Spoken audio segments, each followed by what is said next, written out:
Assalamualaikum warahmatullahi wabarakatuh. Bismillahirrahmanirrahim. Alhamdulillahirabbil alamin. Wa bihi nasta'in ala umuri dunya waddin. Wassalatu wassalamu ala asyrafil anbiya wal mursalin wa ala alihi wa sahbihi ajma'in. Subhanaka la ilma lana illa ma 'allamtana innaka antal alimul hakim. Rabbi shrah li sadri wa yassir li amri wahlul 'uqdatam min lisani yafqahu qawli. Alhamdulillah, syukur kepada Allah Subhanahu Wa Taala atas segala limpah rahmat, kurniaan, rezeki, peluang yang diberikan dapat sama-sama kita meneruskan kehidupan, dapat sama-sama kita menikmati keindahan alam. Alhamdulillah, dapat sama-sama kita berada seramai kali ini dalam Stadium Alim Pendidikan Islam. Tanah Syabas, abang-abang, kakak-kakak yang turut sama Ustaz seramai pada kali ini, untuk kita meneruskan perjuangan dalam pembelajaran study online kita. Abang-abang, kakak-kakak, tiga-tiga kata apa abang? Semua Ustaz doakan dalam keadaan yang sihat walafiat, insya-Allah. Okey. Jadi pada kali ini kita akan teruskan dengan pembelajaran kita pada bidang yang seterusnya ini, pada pelajaran yang ke-24. Tajuk qanaah, hiasan peribadi, tingkatan 3. Okey, jom tuan-tuan puan, kita mulakan untuk belajaran pada hari ini, iaitu kita mulakan seperti biasa, duduk kita dalam keadaan yang paling selesa, paling seronok untuk kita memperolehi ilmu, dan paling sesuai untuk kita mendapat barakah dalam mempelajari ilmu pada hari ini. Okey, dan kita terus dengan Al-Fatihah dan selawat kita kepada Nabi sallallahu alaihi wasallam. Al-Fatihah. A'udzubillahi minasyaitonirrajim. Bismillahirrahmanirrahim. Alhamdulillahirabbil alamin. Arrahmanirrahim. Maliki yaumiddin. Iyyaka na'budu wa iyyaka nasta'in. Ihdinas siratal mustaqim. Siratal ladzina an'amta 'alaihim ghairil maghdubi 'alaihim waladdallin. Allahumma salli ala Muhammad wa ala alihi wa sahbihi wa barik wa sallim. Allahumma salli ala Muhammad wa ala alihi wa sahbihi wa barik wa sallim. Allahumma salli ala Sayyidina Muhammad wa ala alihi wa sahbihi wa barik wa sallim. Dan kita teruskan dengan doa penerang hati. InsyaAllah, moga-moga Allah mempermudahkan urusan, menerangkan hati kita dalam memperolehi ilmu pada hari ini. Bismillahirrahmanirrahim. Allahumma aftah alina hikmataka wansyur alaina min khazaini rahmatika ya arhamar rahimin. Alhamdulillahi rabbil alamin. Okey, pastikan semua peralatan kita sesuai untuk pelajaran telah dipersiapkan, berada bersama dengan para pelajar sekalian.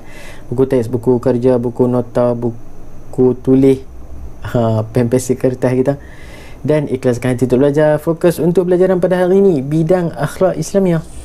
Buku teks muka surat 191 hingga 195, mungkin tak apa nak panjang sangat.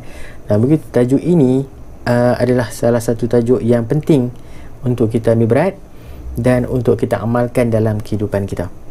Okey, kita akan teruskan pelajaran 24, qanaah, hiasan peribadi, tingkatan 3. Okey, kita pergi dulu dengan yang pertama, iaitu maksud qanaah. Apakah yang dimaksudkan dengan qanaah? Besar ingat perkataan qanaah? Ada yang tak pernah dengar, ada yang pernah dengar tapi tak tahu apa yang dimaksudkan dengan qanaah.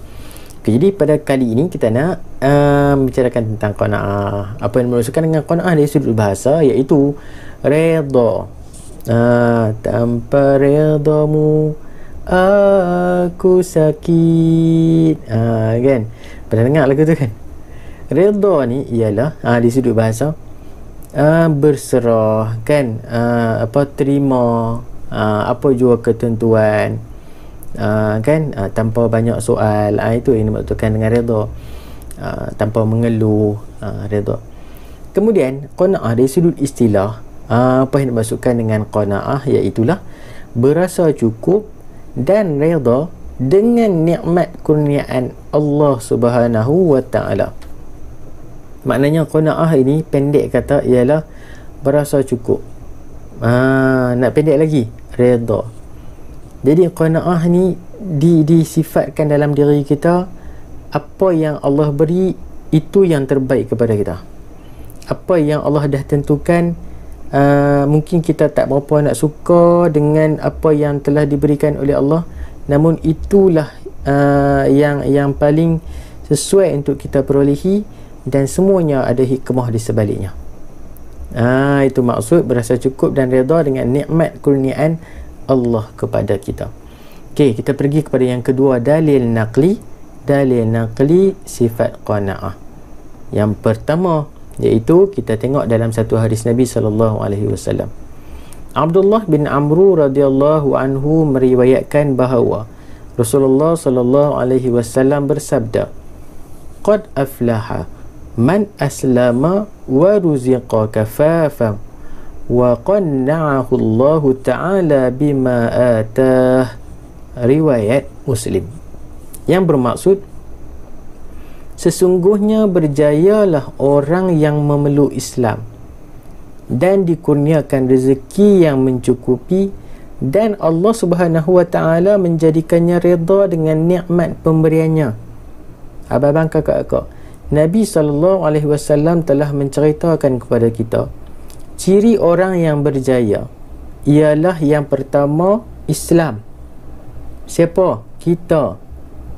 Islam, mukmin, muslim yang dikurniakan rezeki. Ini yang kedua, dikurniakan rezeki dan dia berasa cukup dengan rezeki yang Allah beri. Itu ciri orang yang berjaya yang kedua.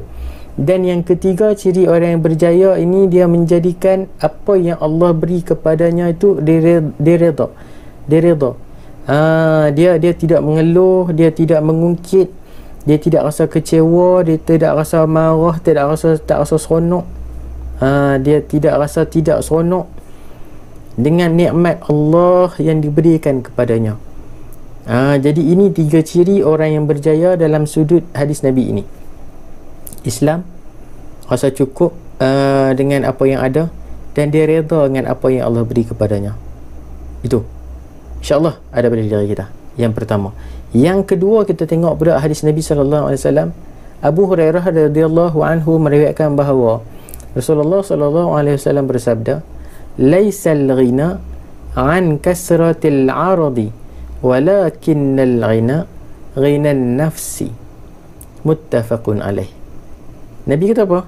Kekayaan itu bukanlah dengan banyaknya harta, tetapi kekayaan itu adalah dengan kaya jiwa, yakni hati yang selalu berasa cukup.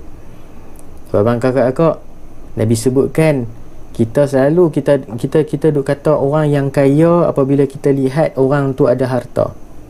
Orang itu mempunyai jawatan yang tinggi, banyak duit, kan, pakaian mewah.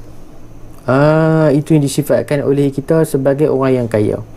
Namun begitu, Nabi sifatkan orang yang kaya ini bukan dilihat pada banyaknya harta, tetapi kekayaan yang sebenar, yang hakiki ialah kaya dari sudut jiwa, yang maknanya itulah hatinya berasa cukup. Hatinya tidak tidak mahu akan dunia ini melebihi apa yang sepatutnya. Allahumma salli ala Muhammad.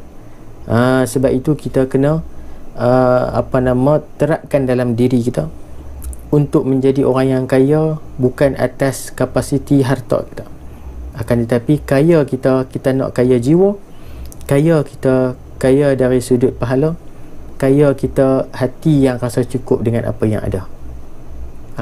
Boleh teratur, insya-Allah. Kemudian kita lihat pada prisma ilmu daripada Abu Hurairah radhiyallahu anhu bahawa Rasulullah sallallahu alaihi wasallam bersabda yang bermaksud, lihatlah orang yang berada di bawah kamu dan jangan melihat orang yang berada di atas kamu. Nabi pesan dekat kita tengok orang yang di bawah, jangan kita duk tengok orang yang atas. Sebab apa? Kalau kita tengok orang yang di bawah, kita dapat merasai kesukaran hidup mereka, kepayahan hidup mereka. Dan jangan kita tengok orang yang atas. Orang yang atas, orang yang memiliki segala-galanya, orang yang memiliki kesenangan hidup dunia. Jika kita melihat orang yang di atas, takut-takut dalam diri kita rasa tidak bersyukur atas apa yang Allah beri. Kenapa Allah bagi kat mereka banyak, kat kita tak ada? Kita nak mempersoalkan. Kenapa Allah bagi mereka senang? Aku pun usaha macam mereka juga, tapi tak dapat macam mereka. Kita duk persoalkan. Sebab kita terlalu melihat di atas. Dan itu adalah pesan Nabi. Kerana apa? Kerana hal itu lebih baik agar kamu tidak memandang rendah nikmat Allah Subhanahu Wa Taala yang telah dikurniakan kepada kamu. Riwayat Muslim. Sebab tu abang kakak, kalau kita mendongak ke atas, jangan terlalu mendongak. Takut-takut kita akan terlentang ke belakang. Namun begitu, jangan apabila kita menunduk ke bawah, jangan kita terlalu menunduk. Takut-takut kita akan tersungkur di hadapan. Maknanya apa? Kalau kita tengok atas, jangan tengok langut sangat. Takut kita terlentang ke belakang. Tengok orang atas, jangan terlalu mengagungkan orang yang berada di atas kita. Kita mengambil iktibar sekadarnya untuk kemajuan diri kita. Kita mengambil panduan untuk memberikan semangat kepada kita untuk lebih berjaya dalam hidup kita. Dan apabila kita tengok bawah, jangan kita terlalu menunduk, jangan kita terlalu merendah diri, kerana merendah diri adalah salah satu sifat yang baik. Namun begitu terlalu merendah diri, takut-takut kita akan diri direndahkan. Merendah diri dengan diri direndahkan lain. Merendah diri, kita rendahkan hati kita. Tapi diri direndahkan apabila kita terlalu merendah diri sampai diri lemah, sampai jadi diri tak kuat. Tak boleh. Sebab itu Nabi selalu pesan kepada kita, jadilah orang yang qawi, orang yang kuat, kerana ia lebih disukai oleh Allah Subhanahu Wa Taala. Okey, seterusnya kita lihat pada contoh sifat qanaah Rasulullah sallallahu alaihi wasallam. Kita tengok pada contoh yang pertama. Kenapa kita kena tengok pada susuk tubuh Nabi sallallahu alaihi wasallam? Kerana inilah contoh yang terbaik untuk kita ambil supaya dapat kita adaptasi dalam kehidupan kita dari sudut sifat qanaah. Daripada siapa? Tak lain tak bukan daripada Nabi sallallahu alaihi wasallam. Kita tengok contoh yang pertama.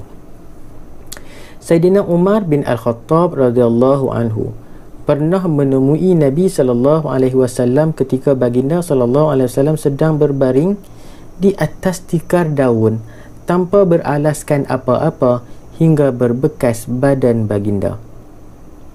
Sayyidina Umar pergi ke rumah Nabi sallallahu alaihi wasallam, nampak Nabi sedang berbaring atas tikar daun. Tikar daun, kalau kita ni orang Melayu ni duk guna tikar mengkuang. Bukan tikar mengkuang, tikar daun mengkuang tu lah. Kan?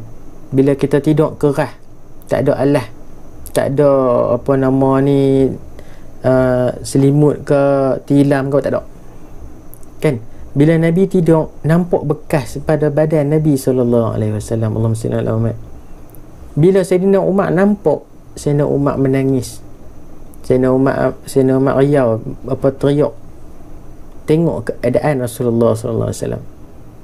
Bila Nabi nampak Sayyidina Umar menangis, Nabi tanya, "Mengapa kamu menangis, wahai Ibnu Khattab?" Kemudian jawab Sayyidina Umar kata apa? "Wahai Rasulullah sallallahu alaihi wasallam, Kisra dan Kaisar menetap di istana mereka yang megah." Kerajaan Kisra, kerajaan Kaisar, mereka punya pemerintah, mereka punya raja duduk dalam istana yang megah, beralaskan bantal yang empuk, beralaskan tilam yang lembut, dalam keadaan yang selesa.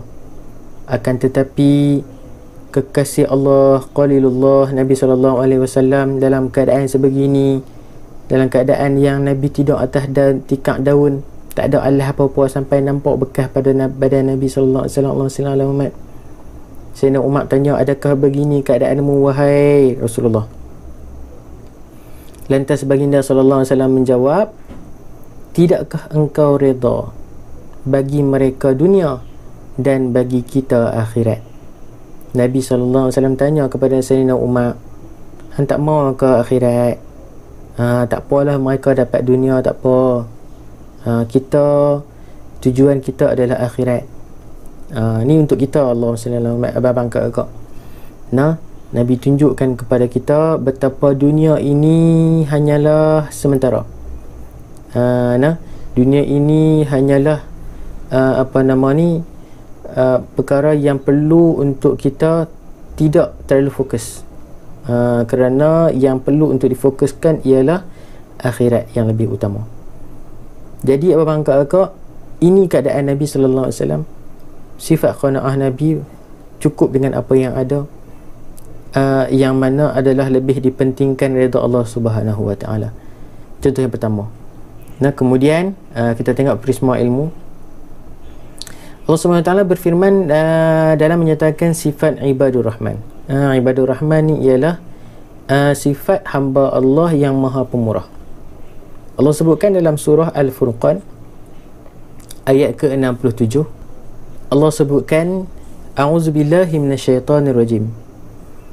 Wallazina iza anfaqu lam yusrifu wa lam yaqturu wa kana baina zalika qawama. Sadaqallahul azim. Yang bermaksud, dan mereka, siapa mereka ini Allah sebutkan, iaitulah orang beriman yang apabila membelanjakan hartanya tiadalah melampaui batas dan tiada bakhil kedekut, dan perbelanjaan mereka adalah betul sederhana. Maknanya abang kakak, Allah sebutkan orang yang dikatakan beriman ini iaitulah apabila dia membelanjakan hartanya. Allah bagi dekat dia harta, dan dia belanjakan harta dia ada 3 benda. 3 ciri orang yang membelanjakan harta dia yang mengikut ciri orang yang beriman. Yang pertama, dia tidak melampaui batas. Dia tidak boros, dia tidak berlaku pembaziran. Dia belanja sekadar kehendak kemampuan diri dia. Tidak bakhil. Dia belanja yang tadi itu tidak belanja tidak keterlaluan, dan tidak pula bakhil kedekut. Ada harta tapi dia tak mau share, ada harta tapi dia tak mau sedekah, dia tak mau keluarkan zakat, dia tak mau melakukan wakaf. Itu bukan orang yang beriman. Orang yang beriman dia tidak bakhil, tidak kedekut. Dan orang yang beriman ni, perbelanjaan atas harta yang Allah beri dia adalah sederhana. Bersesuaian dengan keadaan kehidupan. Tidak boros dan tidak kedekut. Itu ciri orang yang beriman. Kemudian kita tengok ciri sifat qanaah. Yang pertama, orang yang bersifat qanaah, orang yang bersifat merasa cukup dan redha atas apa yang Allah beri, iaitulah dia beriman dengan sesungguhnya bahawa Allah Subhanahu wa taala bersifat Ar-Razzaq. Ar-Razzaq ni apa maksud dia? Allah Subhanahu wa taala Maha pemberi rezeki. Beriman dengan sungguh-sungguh. Dia tidak minta selain daripada Allah. Dia tidak minta kepada Tok Bomo. Dia tidak minta kepada nombor-nombor ekor. Dia tidak pergi kepada pokok-pokok besar, memuja pokok-pokok besar, memuja kubur-kubur alim ulama. Tak ada. Dia tidak minta selain daripada Allah, melainkan dia mohon hanya kepada Allah untuk dikurniakan rezeki kepadanya. Beriman dengan sungguh-sungguh orang yang qanaah ni, yang pertama. Yang kedua, orang yang bersifat qanaah ni dia sentiasa merasa cukup dengan nikmat kurniaan Allah Subhanahu wa taala. Dia sentiasa syukur. Ucaplah alhamdulillah, syukur kita kepada Allah. Syukur kepada Allah, nikmat ni Allah bagi. Tanda syukur itulah taat. Setiap tempat, setiap waktu. Syukur buat apa yang Allah suruh. Itu tanda syukur. Tanda syukur tinggal apa yang Allah larang. Tanda syukur nikmat yang Allah berikan. Allah sallallahu alaihi wasallam. La in syakartum la azidannakum, Allah sebut. Wa la in kafartum inna azabi lasyadid. Nah, apabila dia diberikan rezeki, dia bersyukur atas nikmat yang Allah beri. Dan orang apabila dia dan orang yang kufur pada nikmat Allah, wa la in kafartum inna azabi lasyadid, sesungguhnya azab Allah itu amatlah pedih. Jadi kita bersyukur atas nikmat yang Allah berikan kepada kita. Dan yang ketiga, orang yang sifat qanaah ini ada pada diri dia ialah sentiasa sabar, redha atas ketentuan Allah. Doa banyak-banyak, Allah berilah aku rezeki, ya Allah berilah aku kerja, ya Allah bagilah aku berjaya dalam periksa. Namun begitu Allah belum lagi bagi, Allah belum lagi makbulkan doa dia. Dia sabar, dia redha, dia terima. Mungkin ini belum masanya Allah bagi. Allah mungkin nak tangguhkan permintaan diri kita, kan? Allah nak tangguhkan. Jika Allah tak bagi waktu lah, Allah akan bagi di akhirat. Jika Allah tak bagi waktu lah, Allah akan gantikan dengan pahala. Allah selamat. Sebab tu kita kena sentiasa sabar. Sentiasa redha, terima atas ketentuan Allah Subhanahu Wa Taala. Hidup secara sederhana dan tidak boros. Jangan berlebihan dalam berbelanja. Tidak perlu, jangan duk membazir. Kan? Sekadar keperluan untuk kehidupan. Itu ciri orang yang bersifat qanaah. Ada, alhamdulillah, syukur. Tak ada, jangan duk pi cari lubang-lubang yang haram. Rasuah ke, mencuri ke, merompok ke. Dia nak hidup dengan mewah. Dia tak bersyukur dengan apa yang ada. Dia nak lebih daripada orang. Dia tak boleh tengok orang lebih daripada dia. Dia mulalah mencari tempat-tempat ataupun ruang-ruang yang boleh mendatangkan mewahnya pada diri dia. Maka dia sanggup untuk melakukan benda-benda yang haram. Itu bukan orang yang sifat qanaah. Yang kelima, sentiasa berusaha untuk meningkatkan kesejahteraan hidup. Jangan kita memang terlalu macam cukup, akan tetapi kita kena sentiasa berusaha. Walaupun Allah beri nikmat kepada kita, sekadar itu tetap dalam hidup kita, selagi hayat ada, kena berusaha untuk tingkatkan kemajuan dalam hidup kita. Jangan kita hanya berada di takut yang sama, dan kita hanya berada di kemajuan yang orang kata dah season, idea yang lapuk dah, benda yang lama dah. Kita kena sentiasa up to date, upgrade diri kita. InsyaAllah yang kelima. Yang keenam, tawakal. Selalu tawakal kepada Allah. Bila dah berusaha, berdoa, dan kita akan bertawakal. Pernah dengar petua duit? Petua duit kan, doa, usaha, ikhtiar. Yang keempat tu dia tawakal. Doa, usaha, ikhtiar, tawakal. Okey. Jadi tawakal yang terakhir, serah kepada Allah. Allah akan memudahkan urusan kita apabila hati kita akan sepenuhnya berserah kepada Allah. Allah beri, alhamdulillah. Allah tak beri, kita sabar, kita redha, kita pasrah, kita terima, dan kita mohon agar Allah memberikan yang terbaik kepada kita. Itu yang sebaik-baiknya. Tidak iri hati. Nombor 7 ni, orang yang sifat qanaah ni, dia tidak iri hati terhadap nikmat yang dimiliki oleh orang lain. Kita duduk dalam kelas, kita nampak kawan kita hebat, kan? Kawan kita ada lebih sikit pada kita, kan? Kita mula nak rasa dengki, iri hati, rasa tak seronok dengan kelebihan orang. Kita mula nak menjatuhkan orang, kita mula nak menzalimi orang. Maka itu bukan sifat orang yang qanaah.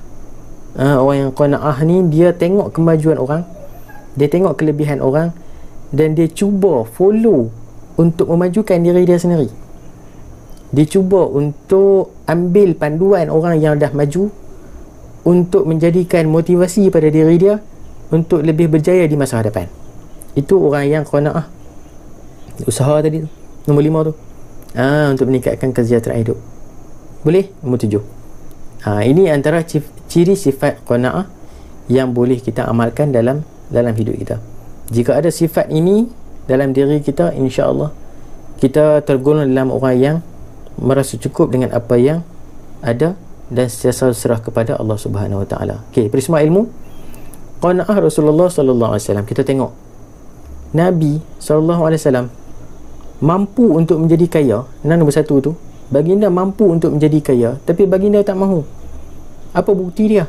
Nabi sallallahu alaihi wasallam pernah di-offer, pernah ditawarkan harta yang banyak, pernah di-offer jawatan, pernah ditawarkan harta, pernah ditawarkan takhta, pernah ditawarkan wanita untuk mendapatkan kemewahan dunia. Akan tetapi Nabi terima tak? Nabi tak terima.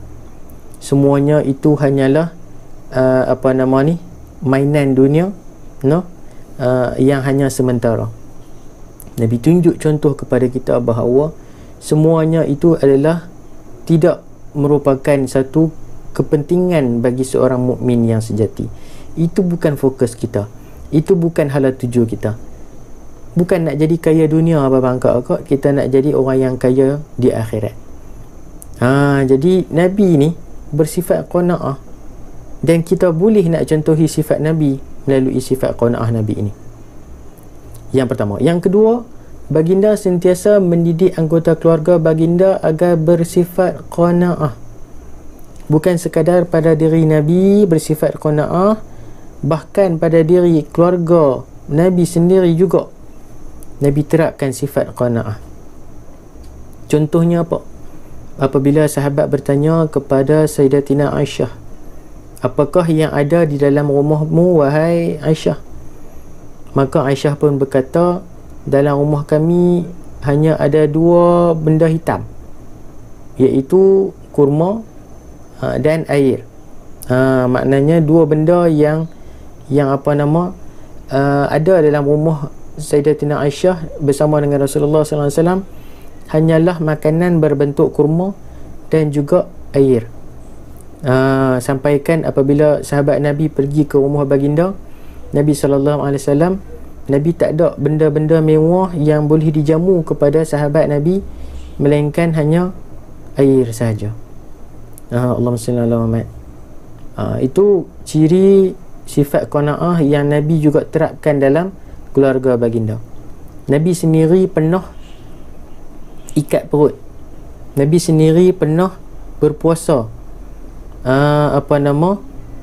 waktu orang lain dalam kesusahan, yang mana apabila Nabi sendiri menyarankan kepada kita untuk sentiasa tengok orang bawah supaya kita dapat merasai bagaimana kesusahan mereka. Sebab itu kita disyariatkan untuk berpuasa bang kakak, untuk kita merasai bagaimana periknya seorang menahan kelaparan, baru kita nak merasai nikmatnya rezeki yang Allah berikan kepada kita.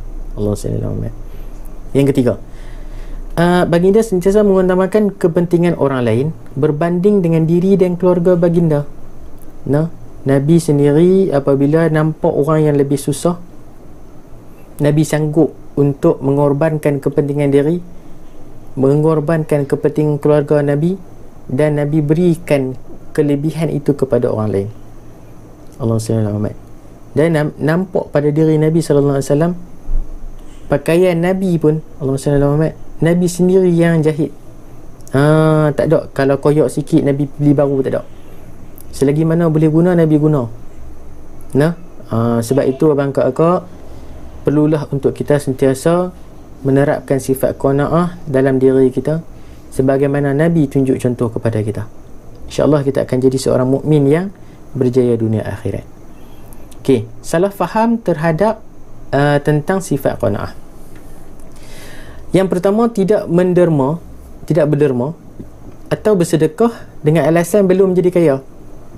Tak jadi kaya, nak sedekah macam mana alasan? Tahu tak sedekah ni, aku tak kaya lagi, nak sedekah macam mana, aku sendiri tak cukup. Jangan. Maksudnya bukan jangan. Kita kena ubah salah faham ini. kerana ini adalah perkara yang perlu kita ubah. Untuk jadi kaya, kita kena keluarkan dulu. Kerana kita yakin percaya bahawa Allah akan gandakan kebaikan yang kita beri kepada orang. Apabila kita memberi satu kebaikan, Allah akan ganjarkan balik 10 kebaikan kepada kita, sehingga 700 kali ganda kepada kita. Jadi kalau kita nakkan kaya diri kita, kita dulu kena bagi kepada orang. Kita dulu kena cuba untuk sedekah, untuk menderma. InsyaAllah Allah akan tambahkan lagi rezeki kepada kita. Yang kedua, kita perlulah untuk mengubah salah faham ini, iaitulah malas berusaha untuk meningkatkan kesejahteraan hidup dengan alasan sudah suratan takdir. Bisa dengar lagu apa? Sesuatu yang menyakitkan seringkali mendatangi fikiran, itukah suratan dalam kehidupan. Kan? Duk fikir suratan takdir Allah bagi dekat kita, kita dah tak mahu usaha. Kita duk yakin, kita duk ngaji kan, ni orang mengaji pun dia duk faham macam tu pula. Rezeki, jodoh, ajal, pertemuan kan, nasib, semua tu dah ditentukan sejak dari azali. Jadi apa yang ada sekarang ni semua dah Allah tulis. Jadi buat apa nak usaha lagi? No. Kita ada qada dan qadar. Beriman dengan qada dan qadar. Qada adalah ketentuan yang Allah telah tentukan dan tak boleh diubah. Akan tetapi qadar ialah ketentuan yang Allah tentukan, namun kita boleh ubah qadar tersebut dengan usaha kita. Rezeki kita Allah dah tulis rezeki kita, namun begitu kita boleh untuk mengubah rezeki yang Allah dah tulis itu melalui usaha kita, ikhtiar kita, doa kita, tawakal kita kepada Allah Subhanahu Wa Taala. Kena berusaha sungguh-sungguh, jangan malas, kerana ini adalah sifat qanaah seorang Muslim. Kalau malas, orang itu adalah orang yang tak qanaah lah. Dia tidak merasa cukup dengan apa yang ada, dengan sebenar-benar maksudnya. Okey, yang kedua. Yang ketiga, tidak berusaha memberikan sumbangan kepada negara, sebaliknya memikirkan tentang sumbangan negara kepada kita. Ada orang macam ni. Ada macam mana? Duduk bertanya, apa orang bagi kat aku? Apalah mereka ni tak bagi apa kat kita kan? Padahal kita sepatutnya tanya, apa sumbangan kita kepada orang? Apa sumbangan kita kepada negara? Kita duk fikir apa sumbangan negara dekat kita. Kita sepatutnya fikir apa yang kita dah bagi kepada negara. Adakah kita hanya berpeluk tubuh? Adakah kita hanya pandai mengeluh, pandai berkata-kata, tapi kerja tak jalan apa satu pun? Jadi kita kena renung-renungkan. Allah SWT. Itu ciri ataupun sifat qanaah yang perlu untuk kita perbetulkan. Tak apalah, biar-biarlah dia buat. Kita tak payahlah. Jangan. Sebab ini adalah perintah Allah Subhanahu Wa Taala untuk sentiasa memberikan kebaikan kepada orang lain. Persimak ilmu, kita tengok daripada Al-Masturid bin Shaddad radhiyallahu anhu bahawa Rasulullah sallallahu alaihi wasallam bersabda, wallahu mad-dunya fil akhirati illa mislu ma yaj'alu ahadukum isba'ahu hazihi fil yammi falyanzur bima yarji'. Riwayat Muslim. Yang bermaksud, demi Allah, dunia itu jika dibanding dengan akhirat tidak lain hanyalah seperti seseorang mencelupkan jarinya ke dalam lautan, maka lihatlah apa yang berbekas di jarinya, yakni ketika ia diangkat.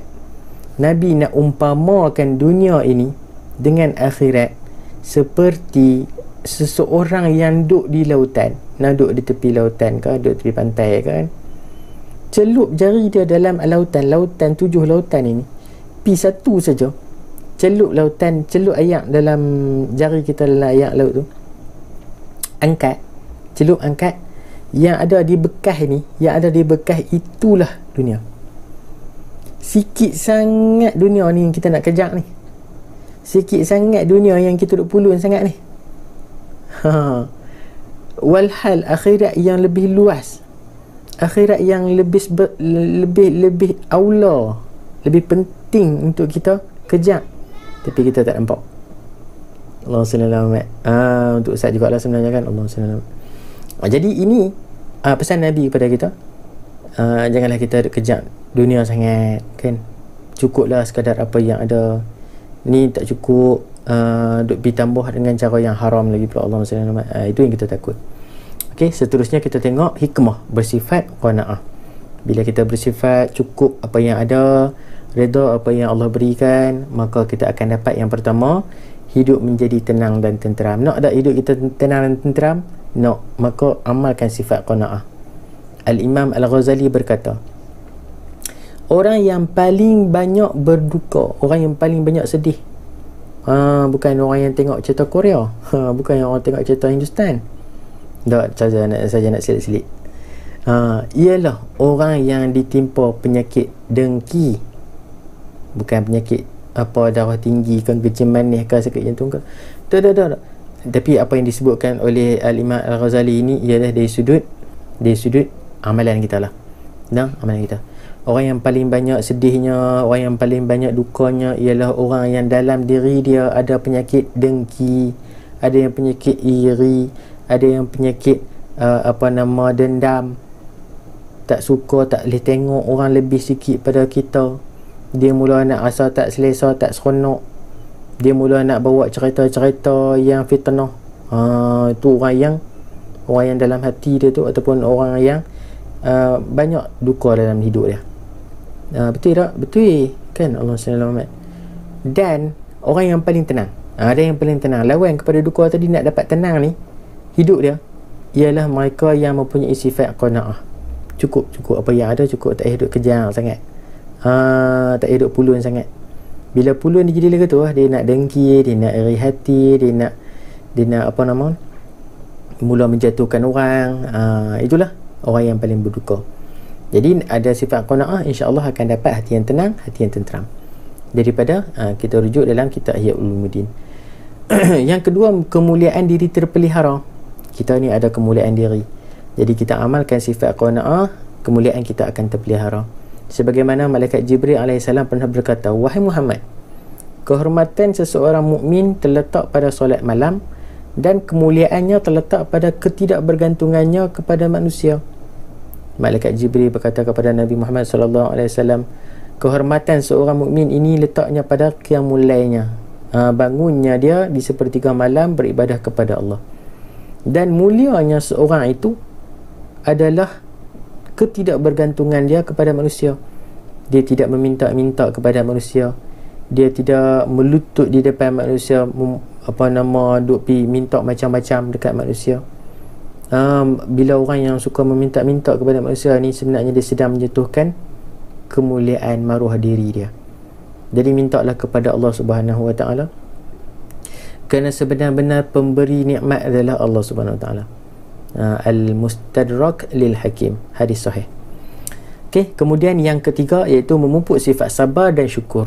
Tak lain tak bukan, bila kita ada sifat qanaah, kita akan dapat sifat sabar, kita akan rasa syukur kita pada nikmat yang Allah beri. Rasulullah SAW pernah bersabda kepada Abu Hurairah yang bermaksud, pernah berpesan kepada Abu Hurairah radhiyallahu anhu yang bermaksud, wahai Abu Hurairah, jadilah orang yang warak, maka engkau akan menjadi sebaik-baik ahli ibadah. Jadilah orang yang qanaah, maka engkau akan menjadi orang yang paling bersyukur. Nabi pesan kepada Abu Hurairah dan juga pesan kepada kita, nak jadi sebaik-baik ahli ibadah ialah orang yang warak. Warak ni ialah orang yang menjaga diri dia daripada melakukan dosa, melakukan kesalahan. Boleh akan menjadi orang yang sebaik-baik ahli ibadah. Dan orang yang paling bersyukur ialah orang yang ada dalam diri dia sifat qanaah. Jadi nak jadi orang yang bersyukur, kita kena ada sifat qanaah dalam diri kita. Hadis riwayat daripada Sunan Ibnu Majah. Dan yang keempat, kasih sayang sesama anggota masyarakat menjadi erat. Ini hikmah qanaah. Orang yang bersifat qanaah akan memiliki rasa tanggungjawab terhadap masyarakat. Kepentingan masyarakat akan didahulukan mengatasi kepentingan peribadi. Anas bin Malik radhiyallahu anhu meriwayatkan bahawa Rasulullah sallallahu alaihi wasallam bersabda, tidak sempurna iman seseorang kamu sehinggalah dia mengasihi saudaranya sebagaimana dia mengasihi dirinya sendiri. La yu'minu ahadukum hatta ahabba li akhihi ma yuhibbu li nafsihi. Jadi Nabi sebut iman seseorang ini tidak akan sempurna sehingga dia kasih kepada saudara dia sebagaimana dia kasih pada diri dia sendiri. Jadi ini adalah sifat qanaah yang akan memberikan kebaikan kepada diri kita dan seluruh masyarakat. Amalkan doa ini, insya-Allah sama-sama kita amalkan. Allahumma qanni'ni bima razaqtani wa barik li fihi wa akhluf ala kulli ghaibatin li bi khairin. Yang bermaksud, ya Allah, jadikanlah aku berasa qanaah, yakni cukup dan redha terhadap apa yang telah Engkau rezekikan kepadaku, dan berkatilah rezekiku, dan gantikanlah semua yang hilang dengan yang lebih baik. Amalkan doa ini, insya-Allah kita akan sama-sama diberikan sifat qanaah oleh Allah Subhanahu Wa Taala, diberikan rezeki yang diberkati, dan Allah akan menggantikan sesuatu yang hilang itu dengan sesuatu yang lebih baik untuk kita, insya-Allah. Jadi sekian, terima kasih. Wallahu ta'ala a'lam. Terima kasih juga kepada abang-abang kakak atas kesudian dengar sehingga tamat perbincangan kita pada kali ini dalam pelajaran 24 qanaah hiasan peribadi tingkatan 3. Moga-moga dapat perolehi kebaikan dan manfaat bersama. Semua kita menjadi insan yang sentiasa berasa cukup dan sentiasa redha atas apa yang telah diberikan oleh Allah Subhanahu Wa Taala, dan sama-sama kita ditempatkan dalam syurga Allah Subhanahu Wa Taala kelak, insya-Allah. Tak minta ampun ada kekurangan kesilapan sepanjang perkongsian kita pada kali ini. Jangan lupa like, komen, share dan subscribe channel Resham Abidin. Kita jumpa lagi di lain pertemuan. Wallahu ta'ala alam. Aqulu qawli hadza wa astaghfirullahal azim li wa lakum. Assalamualaikum warahmatullahi wabarakatuh. Terima kasih.